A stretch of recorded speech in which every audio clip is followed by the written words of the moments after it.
Ang sakit nito, bigla na lang namatay. 6. So, error, fault error issue to eh. Madalas nagpa-malfunction. Kasi, kung mapapansin nyo yung pin dito mga boss, meron lang tayo dito ng M3. Ang sakit nito, bigla na lang namatay. Tsaka nalobat, nawala ng push start.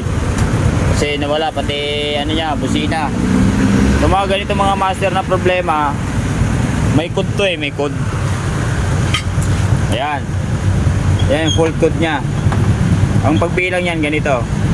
10 20 30 40 1 2 3 4 5 6. So error, fault error 46. Fault, ang fault code nya is error 46. Ang ibig sabihin niyan mga master, charging system. So hindi porket charging system kagad ang problema dito sa mga M3 kasi may issue to eh. Hindi ibig sabihin na ang nilabas niya dito ay error 46, charging system kagad ang papalitan nyo. Ganito mga master no, para malaman nyo. Ang charging system nito mga master, madalas nagpa-malfunction. Kasi kung mapapansin nyo yung pinder nya, maiksi. So ngayon, ang talsik umaabot dito. Yan, nababasa ngayon yung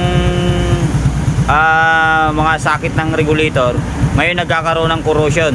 Pag nagkaroon ng corrosion mga master, naglo-lose contact. Kaya nagluluko yung kanyang charging system. Ang gagawin lang natin dyan mga master, lilinisin lang natin yan. So baklasin muna natin. Wala tayong papalitan dyan. So ayan mga master no. Yan. Mapapansin nyo, basa. So ngayon, basa yung kanyang sakit ng kanyang regulator. So ibig sabihin, tama ang sinabi ko na nababasa ng tubig dyan sa taas. So ganito, lipat tayo dito. O ayan o, ganun din dito, ayan o, basa. So nagkakaroon siya ng corrosion, nakikita nyo yan. Yan mga master, corrosion yan. Yan nagkakaroon ng lost contact. So ngayon lilinisin natin yan mga master para mag-contact ulit siya na maayos. Tapos itong sakit na to, yan yung mga terminal, sisikipan po natin yan. Tapos papakita ko sa inyo mamaya ang resulta nyan. So ayan mga master, ayan o, naano na natin, talihan na natin yan. Ayan, napalabas na natin yung tanso.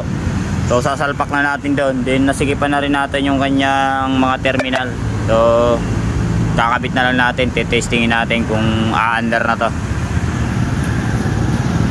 So ayan mga idol, after 10 minutes, patayin natin. So subukan natin kung magpo-push start na siya kasi drain na drain kanina yung battery niya. Okay, then natin, subukan natin. Yun no,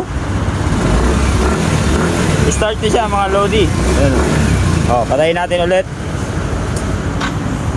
Then push start. Yun no. Yan ang sinasabi ko mga master, na hindi natin kagad kailangan magpalit ng pyesa. Eh goods pa naman, di ba? Ganun lang mga master. Oh, ayan si sir. Sir, ano sabi mo? Ayos. Galing. Sulit. Hindi natin pinalitan ng pyesa. Hindi namin pinalitan ng pyesa yung mga master. Ganun lang lagi ang gagawin yung mga master kapag nagkakaproblema ng ganito. O kaya kung ikaw naman ay owner ng mga M3, tapos ganito ang naging problema mga master, i-suggest nyo lang sa mekaniko kapag napanood nyo to. Kaya huwag nyo kalimutan i-share to kasi mahalagang bagay to, lalo na sa mga kasama nyo. Yan, niliha lang natin yan mga master. Yun, ride safe.